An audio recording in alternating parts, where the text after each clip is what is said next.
pagi. Pada kesempatan kali ini, saya akan mempresentasikan judul proposal saya mengenai sistem informasi penjualan kain tenun asli Toraja di objek wisata Saranto Barana berbasis web.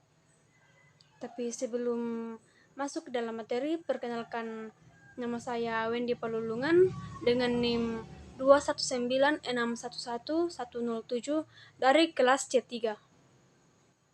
Jurusan Teknik Informatika. Langsung saja kita masuk ke dalam materinya. Yang pertama itu latar belakang.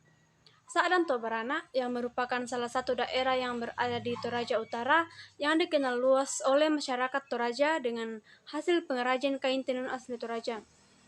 Penjualan kain tenun semakin hari, harga semakin naik karena harga benang yang juga semakin naik. Tetapi masyarakat Saranto Barana memiliki berbagai macam cara agar meningkatkan penjualan produk mereka dan menarik minat para pembeli kain tenun yang mereka buat. Rumusan masalah. Bagaimana sistem penjualan kain tenun asli Toraja di objek wisata Saranto Barana? Batasan masalahnya, pembuatan kain tenun asli Toraja yang berada di Saranto Barana. Yang kedua, dalam pembuatan kain tenun asli Toraja masih menggunakan alat yang manual dan peralatan tradisional. Tujuan penelitian yaitu untuk mengetahui bagaimana penjualan kain tenun asli Toraja di objek wisata Saranto Barana. Manfaat penelitian yang pertama yaitu untuk penulis, dapat menambah pengetahuan bagi penulis dalam membuat sistem informasi berbasis web mengenai penjualan kain tenun asli Toraja. Yang kedua, untuk masyarakat, dapat mempermudah masyarakat dalam mencari informasi penjualan kain tenun asli Toraja. Yang ketiga yaitu untuk UKI Toraja, dapat menjadi referensi mahasiswa UKI Toraja untuk penelitian selanjutnya. Kita masuk ke dalam metode.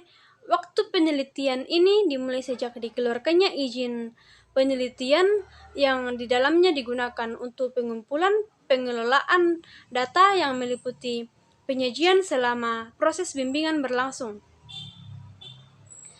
Tempat pelaksanaan penelitian ini dilakukan di objek wisata Saranto Barana yang beralamat di Lembang Sa'dan, Kecamatan Sa'dan, Kabupaten Toraja Utara, Sulawesi Selatan. Dan alat dan bahan yang saya gunakan di sini yang pertama itu software Windows 10 sebagai sistem operasi. Yang kedua Google Chrome untuk web browser, Exam dengan EPS dan MySQL, Visual Studio Code menjalankan kode program. Yang kedua yaitu hardware, 1 unit laptop merek Acer, RAM, hard disk, mouse, dan keyboard. Dan yang ketiga itu brandware.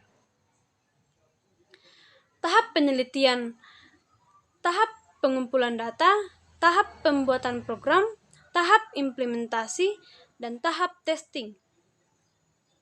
Tahap pengumpulan data, yang pertama yaitu data yang diperlukan ialah data primer dan data sekunder. Yang pertama ialah data primer, data yang diperoleh langsung dari subjek peneliti. Sebutkan macam datanya sesuai dengan identifikasi masalah. Yang kedua, data sekunder ialah data yang diperoleh dari institusi yang berwenang yang berkaitan dengan masalah penelitian. Sebutkan nama institusinya dan macam data apa yang diperlukan. Sumber data, peneliti melakukan beberapa cara untuk mendapatkan informasi yang berkaitan dengan apa yang diteliti. Kita dapat melihat langsung kondisi penjualan. Teknik pengumpulan data yang pertama ialah observasi, yang merupakan sebuah metode pengumpulan informasi dengan cara pengamatan atau peninjauan langsung terhadap objek penelitian. Yang kedua yaitu wawancara, yang dapat dilakukan untuk mendapatkan data dan informasi langsung dari pihak yang berkaitan dengan penelitian yang dilakukan. Yang selanjutnya kuesioner ialah yang pertama, bagaimana dengan bentuk penyimpanan data, bagaimana sistem penyimpanan penyampaian informasi penjualan kepada calon pembeli. Yang ketiga, masalah apa yang sering dihadapi pada penjualan yang ada di Toraja Utara. Yang keempat, terdapat beberapa objek penjualan di daerah yang informasinya sampai kepada masyarakat. Yang selanjutnya, studi pustaka yang merupakan penulisan literatur yang berupa bacaan-bacaan keputusan seperti buku referensi, katalog, brosur, dan sejenisnya.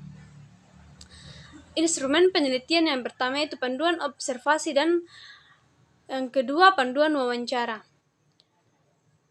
Pembuatan program yang pertama tahap analisis sistem, tahap perencanaan sistem, tahap implementasi, dan yang terakhir tahap testing. Flowchart penelitian. Flowchart penelitian saya mulai dari mengumpulkan data, selanjutnya membuat program, pembuatan program ke implementasi ke pengujian program, dan dari pengujian program ada kesimpulan dan saran. Jadwal penelitian atau jadwal kegiatan dari penentuan judul proposal ditentukan mulai dari bulan Januari sampai bulan April. Pembuatan identifikasi masalah ditentukan pada bulan April. Pembuatan tinjauan pustaka, proses pengumpulan data, dan tahap analisis sistem ditentukan pada bulan April. Tahap implementasi dan pengujian sistem ditentukan pada bulan Mei. Dan penyusunan proposal dan hasil penelitian diterapkan pada bulan Juni. Itu ialah hasil presentasi saya. Untuk kurang dan lebihnya, mohon dimaafkan. Sekian dan terima kasih.